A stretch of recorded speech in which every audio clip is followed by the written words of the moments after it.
Olá pessoal, estamos começando mais um podcast Ele Vive, um podcast que a gente fala do Evangelho, fala de Deus, fala sobre família, falamos aqui sobre empreendedorismo, falamos sobre tantos assuntos especiais e eu espero que esse podcast, mais esse episódio, possa aí de alguma forma falar com você aí que está do outro lado da tela, né, assistindo pelo YouTube, ou aí ouvindo no seu carro através do Spotify, ou trabalhando, fazendo algum serviço, mas está ouvindo a gente aí, ouvindo o nosso podcast. Agradecer ao Studio Box que sempre cede com muito carinho pra gente o espaço para que possamos fazer esse podcast. E agradecer especialmente ao nosso convidado de hoje, que já está aqui, que é o pastor Leandro Mazzini. Tudo bem, pastor? Tudo jóia, muito bom, muito obrigado pelo convite, muito bom estar aqui, Bruno. Pastor, eu que agradeço, é muito bom poder recebê-lo, saber que tem um ministério de longa data, né? Mais de 20 anos de ministério trabalhando na obra de Deus. Isso é muito bom para nós, meros mortais, pessoas que estão aí sempre procurando uma palavra. Acredito que muita gente entra numa igreja, às vezes esperando uma palavra, muitas vezes, né, esperando apenas um conselho. E o senhor, como pastor, como outros pastores, estão lá para isso, para servir a Deus, servir a população em geral, a comunidade. Então, parabéns pela missão que foi lhe dada e Amém. Parabéns por estar aí exercendo essa missão com tanta sabedoria, pastor. Amém. Obrigado. E vamos conversar hoje sobre família. Nós conversávamos, né, um pouco antes, falando fora do ar aqui, sobre as bases, né, sobre alguns princípios que precisamos ter, né, quando a gente se fala em família. E a gente começou falando sobre o princípio de Deus, família e trabalho, né? Pastor, como que a gente consegue primeiro entender, vou começar com Deus, entender o que Deus quer da minha vida, o que Deus quer de mim? Como que eu posso tentar entender isso para depois eu passar para a família? É bom entender que Deus instituiu a família, é um início muito bom, que a família não é uma coisa apenas burocrática da lei, do casamento, do cartório. Família é criada por Deus, então Deus tem regra, Deus traz regras para nós como família, Deus abençoa. Então a melhor maneira de você ter uma família legal e saudável é buscar em Deus essa condução, buscar os caminhos de Deus, buscar a orientação de Deus, a maneira qual Deus criou a família e Ele quer que a tua família atue e viva. Então, esse realmente é o melhor caminho. Agora, como ouvir? Como ouvir a direção de Deus, tanto para o assunto da família como para qualquer outro assunto? Em primeiro lugar, depois a gente pode falar também um pouco da palavra, mas a Bíblia. A primeira coisa é a palavra de Deus, é Bíblia. A nossa vida tem que estar sedimentada nos princípios das Escrituras. A Bíblia é o nosso manual, né? Tem alguns chavões evangélicos, é o nosso manual de fé e prática. Então, nós cremos nisso. Como que a Bíblia define família? A sociedade hoje, Bruno, está difícil, né? Quer definir família de muitos outros tipos, variantes e etc. Mas a base é base. Você pode construir uma casa de várias maneiras, mas ela tem fundamento, ela tem base. Então ela pode ser um prédio, uma casa, uma edícula, uma garagem, uma empresa, mas ela tem uma base, um alicerce. Então a Bíblia é esse nosso alicerce para a família. E depois a construção pode ter algumas variantes, mas ela tem que ter base. Sobre a Bíblia é a palavra de Deus dita a nós da forma escrita. Ok. Né? Sobre a Bíblia, por que é tão importante, pastor, eu ler a Bíblia ou conhecer a Bíblia? Porque eu posso ser um cara que eu não vou muito na igreja, que eu não conheço muita igreja. Mas por que as igrejas evangélicas, eu sou evangélico, e eu saberia até tratar sobre essa resposta. Está fazendo, Mas eu queria, assim, trazer para as pessoas que nos ouvem, nos assistem, por que é importante eu ler a Bíblia? Hoje tem tantos livros fabulosos, tem tantos filmes, tantos cursos, tantos treinamentos, mas por que é tão importante a Bíblia? Alguns hoje creem que Bíblia é palavra de Deus. Alguns acham que a Bíblia possa ter alguma coisa do que Deus disse, outras coisas que os homens disseram, que as culturas antigas disseram. Mas nós temos uma fé, eu como pastor da Igreja Presbiteriana Independente, temos uma fé que a Bíblia, na sua integralidade, é palavra de Deus. Então, torna-se até a maneira mais fácil de eu ouvir a Deus. Eu ler a Bíblia, eu estou ouvindo Deus em todas as suas letras. Hoje, então, a gente pode... É a maneira mais simples. Mais simples, mais simplificada. Mais direto. Você leu, você está ouvindo Deus. É. Uma carta. Você leu a carta de quem ele te endereçou. Então, é a maneira mais simples. As pessoas, pastor, mas a Bíblia não é tão simples assim, né? Tem que ler com certo cuidado, mas é a maneira ainda mais simples de você ouvir. Tem aquela, Deus falou comigo, entra outra são outras questões de perspectiva, realmente. E assim, a Bíblia, né, pastor, ela é um livro milenar, né? Com certeza. São muitos e muitos anos. E o senhor, como pastor, vai poder até explicar melhor do que eu. São várias passagens, né, tanto de Jesus ou até mesmo antes de Jesus, mas são vários pontos em épocas diferentes que se juntaram, se juntou tudo e se transformou num livro que é a Bíblia. Só que são pontos que interligam a pontos antigos, que até de pessoas que nem se conheciam e falavam a mesma coisa, puxando para teologia, um pouco da teologia, só para aguçar a vontade das pessoas entenderem um pouco mais sobre a Bíblia, pastor. Então, a Bíblia ela segue o mesmo autor, sendo Deus, através do seu Espírito Santo. Então, ele atravessa a história e milhares de anos ali, né?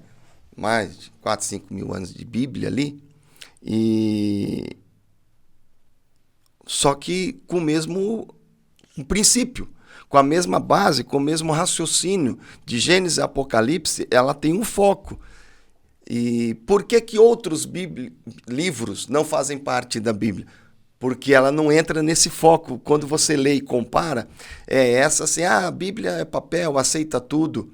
Não, porque os antigos fizeram esse estudo e viram quais livros tinha esse DNA do Espírito Santo ali, qual que tinha essa coesão, qual que não está falando uma coisa nada a ver, está fora. Tem a tal dos livros apócrifos, né? Pseudepígrafos, são livros que não estão batendo. São bons para consulta histórica, ótimo, faz parte, né?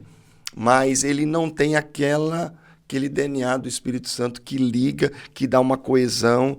Então, todos aqueles livros que ali estão, e essa é uma das maneiras de você autenticar a Bíblia. Em todo esse tempo, ela não se contradiz esses livros que lá compõem. E é legal porque a Bíblia, na verdade, a Bíblia é uma revelação de Deus. Com certeza. A Bíblia é revelada e a Bíblia é a revelação de Deus. A Bíblia sendo uma revelação de Deus, e a partir do princípio que nós temos o DNA de Deus, nós somos a imagem e semelhança de Deus e nós temos o DNA.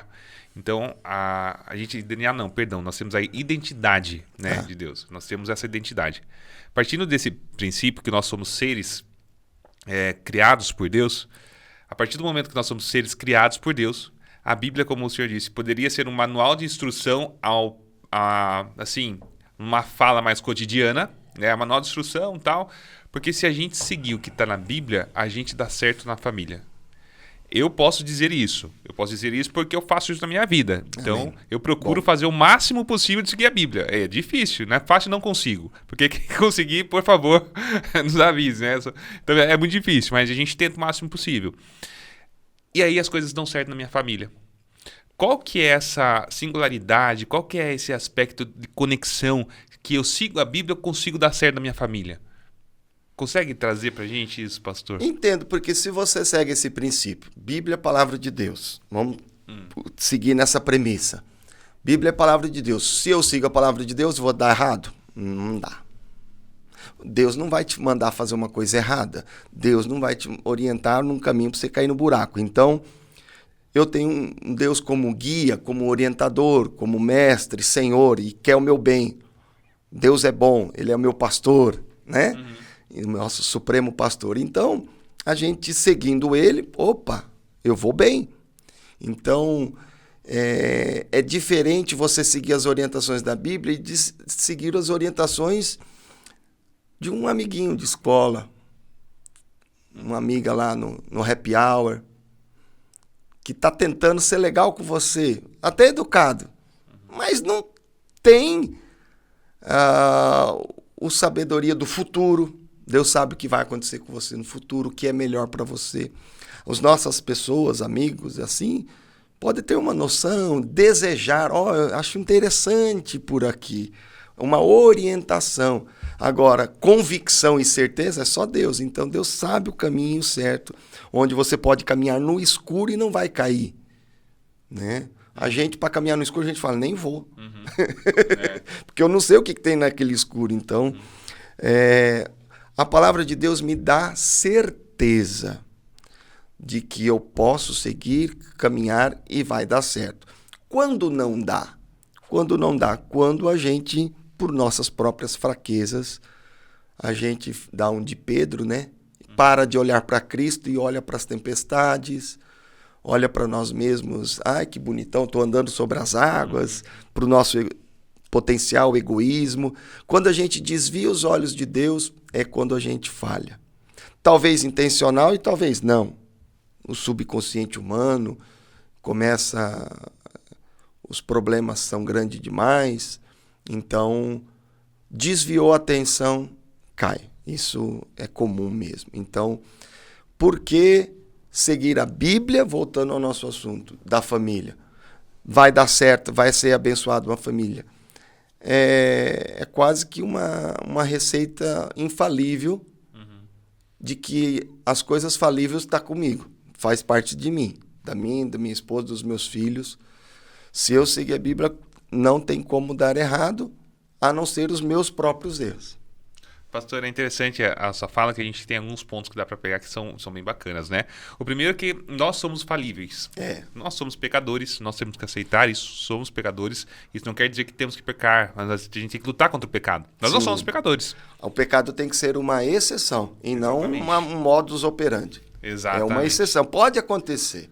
Exatamente. Mas o que eu estava pensando aqui, que a gente pode falar com um ateu. Vamos falar com um ateu. Uma pessoa que não acredita, você que não acredita em Deus. Se você pegar a Bíblia... Gosto de falar com esse povo. Você que não acredita em Deus, mas se você pegar a Bíblia e seguir a Bíblia, dá certo. Não acredita em Deus, tudo bem, né? Vamos respeitar a questão da sua crença. E outra, sabe, eu vi uma vez, não sei se eu li, não é que as pessoas não acreditam em Deus, é que elas não conheceram ainda, não caiu no entendimento, porque todo mundo, todo ser acredita que existe uma vida, e Deus que nos dá essa vida, não tem? A ciência não explica, não tem. O nascimento. Não tem, não existe, não são os átomos, não é a atmosfera, não são nada, é Deus, não tem explicação. Aí assim, tudo bem, vamos lá, a gente vai entrar numa outra tese, né, falar de ateu, mas assim... Você não acredita em Deus. Segue a Bíblia para ver o que acontece na sua vida. Sem acreditar em Deus, ninguém está falando para acreditar. Não acredita em Deus? Tudo bem. Segue a Bíblia. Casa, tenha filho, trabalhe, seja honesto, honre pai e mãe, seus dias serão prolongados na terra. Siga os mandamentos. Não acredita em Deus? Tudo bem, tudo certo. Uma opção sua. Mas segue a Bíblia para ver o que acontece na sua vida. Os princípios bíblicos, eles têm tanto princípios...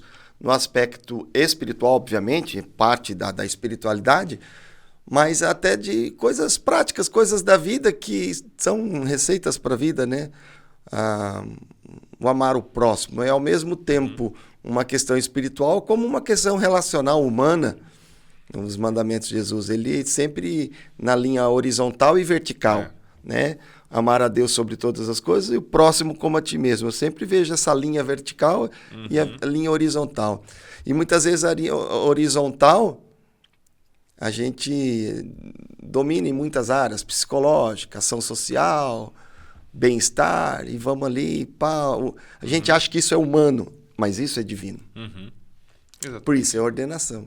Então essas regras de convívio, os 10 mandamentos que falam de não matarás, não adulterarás. É relacional. Aí você fala, mas o que isso tem de divino? É o divino orientando. Essas coisas na vida cotidiana não vai bem. Mas se a gente chegar para um ateu, né, de boa índole, óbvio, falar assim, você acha certo matar? É da natureza dele. A natureza ele vai falar, não. Que não. Então. Que não. É certo roubar? Não é certo roubar. E pronto. Da onde está vindo essa sensação, né? esse desejo de não fazer é de Deus, é divino. Então isso é muito importante. E para a gente pensar nesse bloco de falando sobre Deus, Deus é um alicerce, é o alicerce principal na vida de qualquer ser humano, né, pastor? Deveria. Infelizmente não é. Mas deveria, porque Deus, a gente como crê, a gente é a origem, é a base e é o futuro também. Não é só o passado, é o presente e é o futuro. Né? Como a palavra diz, do pó vieste e do pó tornarás. Eu nasci do ventre da minha mãe, mas que pó que eu nasci, que eu vim, fazendo referência a Adão, né? Mas, e ao pó tornará todos nós. Felizmente ou infelizmente, depende para quem. Então, nós temos que viver com Deus porque é o meu futuro. Aí entra na escatologia, como que será o futuro, a volta de Cristo. E se eu não ter uma vida aqui com Deus, uma vida que agrada a Deus, uma vida em obediência a Deus e principalmente uma vida de entrega, de aceitação, que é o que a gente costuma dizer, né? Ter uma vida vinculada a Cristo, os céus estará de porta fechada. Para que os céus o receba, você tem que ter uma convicção de fé, de salvação, e isso faz toda a diferença. Então, viver aqui com Deus para continuar com Deus. Então, a gente vive com Deus com os olhos na Bíblia no passado, para aprender, vivendo o presente com todas as lutas, dificuldades e levando aí a caminhada, mas com os olhos também para o futuro. A vida cristã, a vida de fé é uma vida no passado para aprender, o presente para enfrentar e o futuro a esperar, a confiar. Sim, é por isso que para quem ainda não conseguiu colocar ainda Deus como um centro na sua vida, é muito importante que você comece a colocar isso na sua vida como um centro. Um centro na sua família, no seu trabalho, no seu dia a dia, nas suas orações, em tudo. Coloque Deus como um centro. É o ideal. Porque se você não colocar Deus como centro na tua vida, o que você vai colocar? O dinheiro? Não podemos servir a dois senhores. Você vai colocar você mesmo, a sua força. Então você é o centro do mundo agora. Poxa vida, que egocentrismo, né? Egocentrismo, né? No centro do mundo. Por quem sou eu? Não sou o centro de nada nesse mundo, né? Tão pequeno que nós somos. Então esse seu dinheiro só serve para dar discussão, briga, discórdia. Uns sabem usar, outros não. Outros mais se vendem do que compram, né? O Brasil de tanta corrupção nos diz isso. E talvez você vai colocar a ciência, então, como centro. O que é a ciência? Senão o próprio intelecto humano. Você volta para o humanismo de novo. A ciência é humana, é fruto da reflexão, a filosofia. Então, a ciência é parte de nós também. Então, o que está além de mim? É o que está além do humano que sustenta, que organiza esse mundo. As pessoas falam muito da questão do universo, os astros, as estrelas. Paz, essa questão de tá tudo organizadinho de um jeito. Eu não sou muito especialista nessa área, mas dizem que a Terra, colocar alguns metros de distância, gela, um pouco mais próximo do Sol pega fogo. É tudo milimétrico, a órbita, a velocidade, as coisas funcionam tão bem, né? Então, tem as diferenças aí da ecologia, é um assunto polêmico, mas ainda assim o mundo está sobre os cuidados de criação de Deus, que é visível. Então, quem que sou eu para pôr ordem neste mundo? E eu até acredito que também eu não sou capaz de destruir também tanto assim, a esse ponto. Eu sou desses, mas a gente destrói, mas não nessa proporção. Então, eu acredito que se não é Deus, as outras possibilidades são vãs, fracas e não responde. Deus responde, através da Bíblia e outras maneiras, mas é isso aí. Pastor, e quando a gente fala em família, nós sabemos a importância da família, constituir família. Mas Sem ter dúvida. a nossa família sempre com o Espírito Santo, sempre com a base. Por que é importante eu manter minha família? Vou continuar com os princípios bíblicos, porque é a nossa fonte de informação e fonte de fé. Deus, quando criou o homem e a mulher, disse, ali o homem primeiramente, disse que não é bom estar só. Este é um princípio familiar e social. Não é bom estar só. Você, como locução, radialista, faz esse programa sozinho? Não. Qual a graça se não tem ninguém para debater? Você estar só. E eu lembro que na época da pandemia, eu tive uma crise pessoal, ministerial, muito ruim. Não foi tão grande, mas foi um momento chato que eu passei. Quando a gente chegava nos domingos da pandemia, eu trancado no escritório, eu com o celular fazendo umas lives, ainda muito precária, ligava lá o Facebook lá no ao vivo e ia embora. Era isso que a gente fazia de live, né? Sem muitas tecnologias, apesar que já é uma grande tecnologia. E aí chegava na hora da ceia, no domingo de ceia. Porque nós tivemos pandemia há mais de ano, então quantas ceias não aconteceram? E a nossa igreja ficou numa dúvida, servir ou não servir, fazer online, não fazer online. Acabaram decidindo em fazer. Tá bom. E aí eu cheguei um dia no escritório pastoral, sozinho, com um pãozinho, um cálice, parti o pão, e aquilo ali foi triste. Aquilo ali não foi legal. A ceia, naquele dia, me fez mal porque me causou solidão.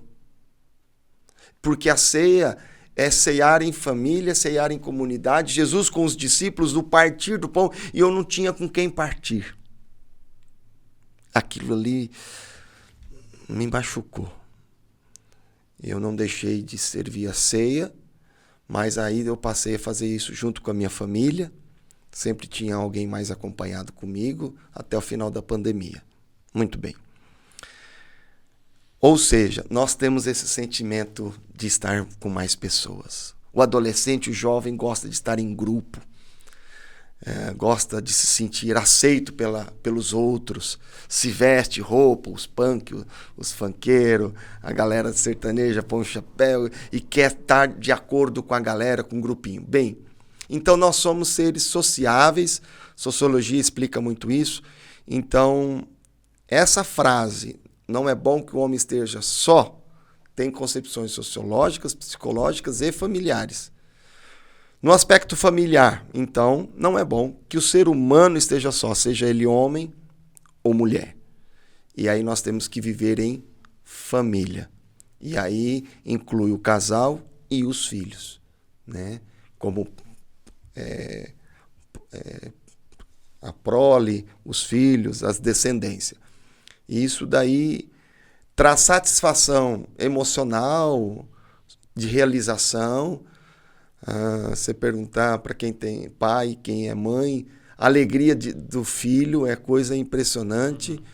Então, e isso não é só no dia que nasce, é quando descobre que a esposa está grávida, no nosso caso, né? Os maridos descobrem que a esposa está grávida. Quando nasce, e põe a vida inteira se acompanhando e vendo aquele... Eu tenho um casal de gêmeos, 13 anos, Emanuel e a Helena, e todo dia eu admiro. Como é gostoso eu olhar e falar, nossa, está crescendo. Meu filho, já 13 anos, já está com o pé quase maior que o meu, aos 41, ele já está usando 41 com 13 anos. Aí você fica admirando, pô, que pé grande, o menino está crescendo, e que tal. E a gente fica, faz isso, faz aquilo, desenvolve uma coisa na escola, um esporte. Então isso é a satisfação da vida. E Deus se alegra nisso, porque aí vai a multiplicação, vai crescer. Então é quase que uma ordenança, crescer e multiplicar. Ele fala isso no imperativo, né? No verbo imperativo. Então nós devemos multiplicar, é quase que um cumprimento de uma ordenança de Deus. Então, a família é instituída por Deus, criada por Deus, sustentada por Deus, abençoada por Deus. Isso serve tanto como bênção para nós, isso a gente se agrada, é gostoso, é bom, é satisfação e um cumprimento. Sim. Um cumprimento também. Sim. E fora que, além de tudo isso, né, a família é uma base que sustenta as nossas vidas, né? Todos os nossos objetivos de vida, objetivo profissional, objetivo que a gente tem na nossa vida, ele é 100% atrelado às nossas famílias, principalmente para o homem que é provedor da casa. Por mais que a mulher trabalhe, não é nada de errado, por mais que a mulher trabalhe, o homem sempre é o provedor. Ele vai trazer não só o mantimento, mas ele também que entrega a palavra de Deus para Deus. A palavra de Deus não, entrega a oração, a família a Deus. É o sacerdote do lar. Sacerdote do lar, exatamente. Então, para nós, principalmente homens, os homens que nos ouvem, sem a família a gente é sem base. Ah, mas eu sou... Nós estamos falando de fundamento. Fundamento. Então a família é uma base, é um fundamento para as nossas vidas serem boas. Para a vida serem boas. Porque nós nascemos para isso. Nós homens, nós precisamos entender que nós nascemos para cuidar de uma família. Não existe homem na Terra que nasceu para não cuidar de família. Nós nascemos para cuidar da família. Ah, mas existem homens que não podem ter filhos. Existem homens que não podem ter filhos. Tudo bem, mas vai ter família para cuidar. Pode ter certeza disso. Ah, mas existem homens que perdeu a esposa, viúvos, né? Mas tem família para cuidar. Ou é a família da mãe, que também é viúva, ou algo assim, mas sempre tem família. Nós nascemos para cuidar. Nós sempre temos uma base familiar. Eu falei para você, a base familiar. A construção pode ser diferente. E quando eu disse isso, eu queria dizer, pode ser um viúvo, pode acontecer, né? De não ter filho. Então, a criança cresce sem pai ou cresce sem mãe. As coisas vão mudando. Minha esposa, ela era viúva, ela perdeu o marido. E eu sou o segundo marido dela, segundo casamento. Então, são construções diferentes da nossa vida. Sim, mas não deixa de ser uma família. Pelo contrário, é uma família com base. E aí, hoje eu tive uma conversa com um colega muito próximo, né? E a gente falava sobre isso. Que todo homem precisa ter um objetivo, porque nós nascemos para isso, para cuidar. O homem nasceu para cuidar de uma família e ter objetivos. E os nossos objetivos, eles precisam estar atrelados à nossa família. Todos os nossos objetivos. Então, eu quero ficar rico. Mas rico do quê? De dinheiro? Tá, mas atrela isso à sua família que isso vai dar mais certo. Não adianta ficar rico sozinho, você não vai conseguir ficar rico sozinho. Ou ele trabalha sozinho, querendo sustentar a família, e ele destrói a família. Destrói. E a gente vê isso em vários casos, na televisão, com amigos próximos, com amigos não tão próximos, e casos que a gente ficar sabendo. Então, assim, vamos pensar que a gente está falando com um pai de família agora. Um pai de família que, de repente, está aí querendo viver a sua vida. Eu vi um caso, assim, esses dias também. O cara queria viver a vida dele. Queria largar a esposa, os filhos cresceram e queria viver a vida dele. A probabilidade de dar certo isso... nada. É zero. É zero. Teve família? Cara, continua com a família. Eu tava com esse colega que eu tava conversando, a gente até brincou, né? Que mulher... Gente, existem várias mulheres, com todo respeito, mulheres lindas, maravilhosas, mas a nossa mulher... É a nossa mulher, nossa. A gente tem que cuidar, né? Não tem como. Então, quando a gente fala de família, né, pastor? Não sei se o senhor concorda com essa palavra, mas quando a gente fala de família, a gente está falando do nosso ser. Nós homens. Quando nós falamos de família, nós precisamos nos atentar que nós estamos falando da nossa essência. Porque a gente sai de casa para trabalhar e a gente volta para a família. Com certeza. Então é essa base. Então, assim, Deus é o centro de tudo e família é uma base. Seria isso, pastor, para a gente poder pensar que como que eu posso ser um ser melhor? Deus como centro e família como base. Seria isso? Veio aqui na minha mente agora, enquanto você falava isso, a história do Noé, né? Noé construiu aquela arca com a ajuda dos filhos, da esposa, das noras. Construiu em família. E é interessante isso. E as pessoas não acreditaram, não apoiaram. Então, e quem foi salvo pela arca? A própria família. E por que Deus chamou ele? Vem com a família. Deus preservou aquela família.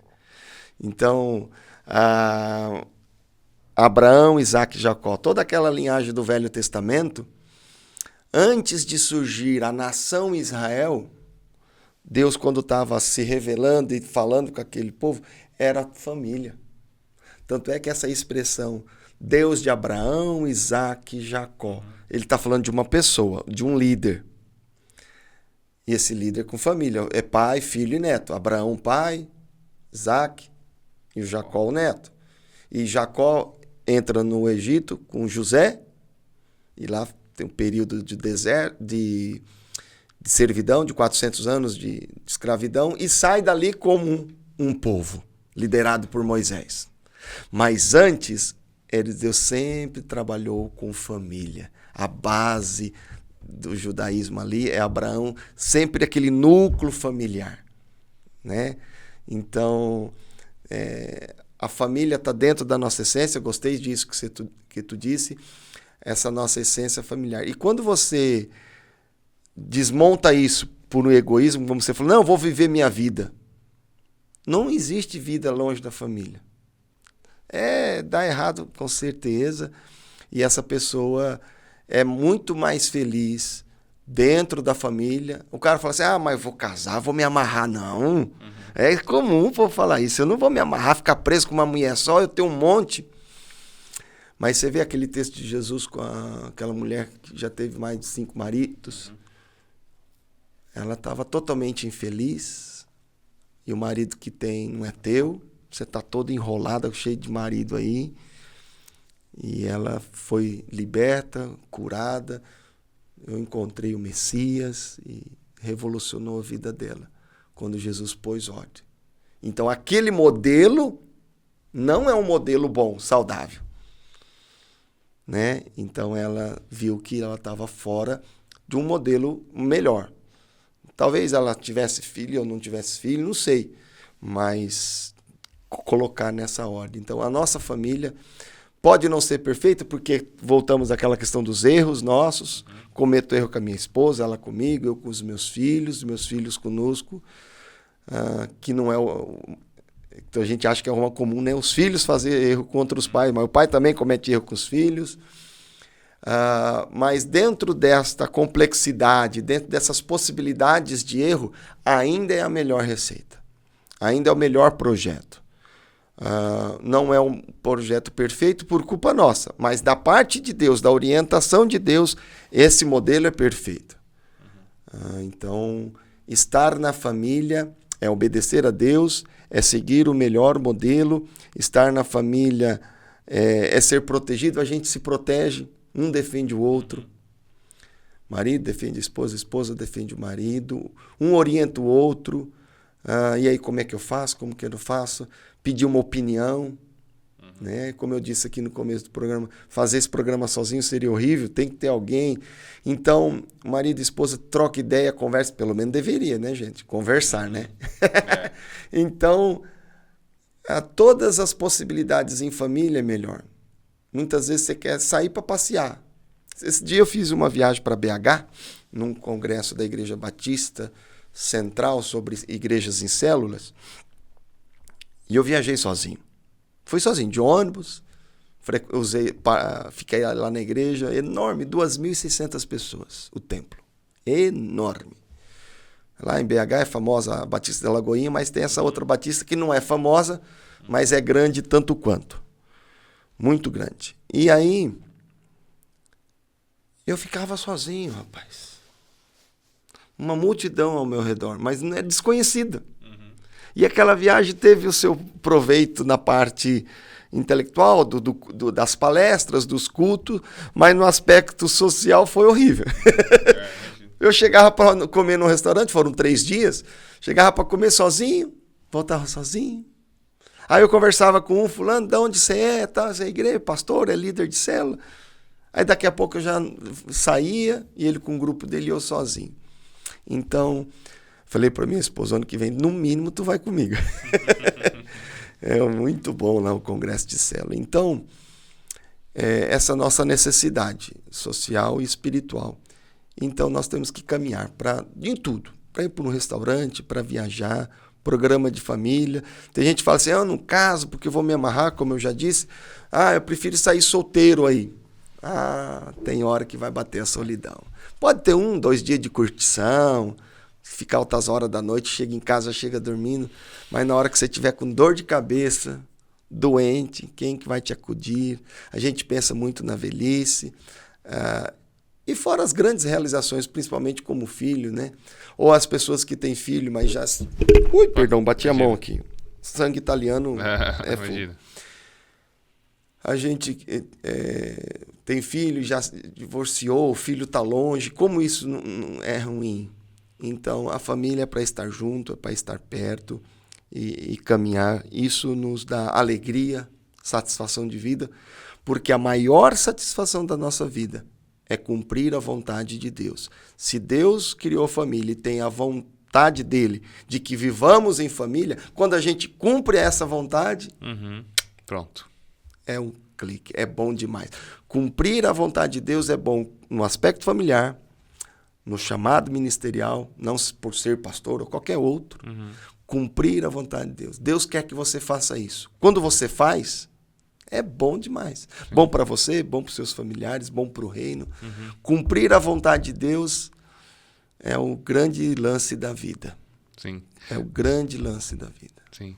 Perfeito. Pastor, e agora para a gente completar, para a gente fechar um ciclo de um ser melhor, o trabalho, ele é necessário, mas além do trabalho ser necessário nas nossas vidas, ele é complementar ao nosso ser.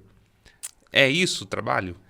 Alguns dizem que o trabalho é coisa amaldiçoada, Deus pesou a mão e condenou o ser humano.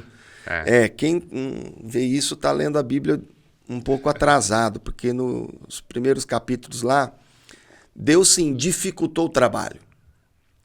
Porque as pessoas lêem o texto lá na hora que o Adão erra e fala, agora você vai sorte o rosto, vai ter ervas daninhas. Ali houve um peso, porque houve uma condenação do pecado. Só que esquece que o Adão já trabalhava antes. O Adão já foi colocado no jardim para governar, para cuidar daquele jardim. Deu nome aos animais. Deu nome aos animais. Ele crescer, né, junto com Eva ainda, antes do pecado, crescer, multiplicar e dominar essa terra. Essa palavra dominar é explorar, dominar. Faça a coisa que caminhar. Produza. Prospere. Então, ele já trabalhou, já cresceu, desenvolveu antes da queda. Então, depois veio uma condenação, sim, mas isso não é o trabalho. O trabalho não é a condenação, o trabalho veio antes. Veio uma condenação que pesou sobre o trabalho também. Então o trabalho se tornou mais difícil, concordo. Mas o trabalho em si, ele é gratificante, ele é abençoador, é de Deus. Agora, então, o nosso trabalho hoje, como que ele pode se tornar mais leve e proveitoso? Já falando do que eu disse, cumprindo aquilo que Deus pediu para a minha vida, porque ele não só pede coisa de ministério, de palavra, de espiritualidade, de oração. Deus também tem uma profissão para mim, eu creio. Deus escolheu uma profissão para mim e para você. E essa profissão... Deus cuida de nós em todas as áreas. Eu falei, não, essa parte de profissão não tem nada a ver com a tua vida. Não, essa parte profissional você se vira, não tem nada a ver com isso. Ué, que Deus é esse? Então eu acredito que Deus nos orienta e nos direciona para uma coisa boa, e quando nós cumprimos o chamado de Deus numa profissão que Ele nos escolheu, por isso você jovem que estiver nos vendo e ouvindo, orar para saber qual vestibular fazer, buscar a orientação de Deus, qual que é a profissão. Porque dá dinheiro, porque meu pai é médico, meu pai é advogado, eu vou seguir a orientação do meu pai.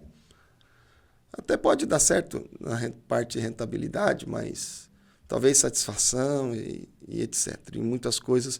E não vai estar dentro dos planos de Deus. Então eu acredito que Deus também nos direciona para o melhor para a nossa vida, para aquilo que Ele quer para nós. E também dentro das capacitações que Deus já nos dá. Então você escolhe o trabalho, cumpre o chamado de Deus, aí somando ministério e trabalho. Então tudo isso, o trabalho se torna melhor, produtivo, rentável, porque Deus vai te sustentar. Então o trabalho é bênção, é bom demais. Legal. O mundo corporativo, motivacional, fala assim, você tem que trabalhar feliz e tudo. Mas que trabalho é esse? É. Qual trabalho é esse que vai me dar essa felicidade, essa satisfação? Você tem um leque de empregos absurdo. Mas qual dele? Mas sabe, aí que entra Deus. É isso que eu ia falar. Eu ia falar, sabe que respondendo essa pergunta, em qual vai dar satisfação aquele que você colocar os princípios de Deus. O seu trabalho, você consegue servir as pessoas com o seu trabalho? O seu trabalho, você consegue servir sua casa, sua família? Com o seu trabalho, você consegue dar dignidade para sua esposa, para os seus filhos? É isso que vai te fazer feliz. E como pastor, que a gente tem o dever de ofício a orientar a igreja, eu já falei para o meu irmão, esse teu trabalho aí não é bênção, não. Uma hora e muda de serviço. Pesado? É difícil falar Pesado. isso, não é? Claro. É estranho. É estranho. Estranho, porque eu falo assim, você não está dando tempo à tua família, você não está tendo ministério na igreja, você acabou com o seu ministério, você está acabando com o tempo de família. Reveja. Teve uma irmã da nossa igreja que ela não mudou de profissão, ela está na mesma profissão anterior, mas ela tinha um ramo profissional em várias cidades. E ela teve que renunciar a alguns, ganhando menos, mas para preservar a família. Porque ela estava se sacrificando muito, ganhando muito dinheiro, que legal, bonito, só que esquecendo Deus e a família. Não pode. Então eu falei assim, você quer ganhar dinheiro e perder a família?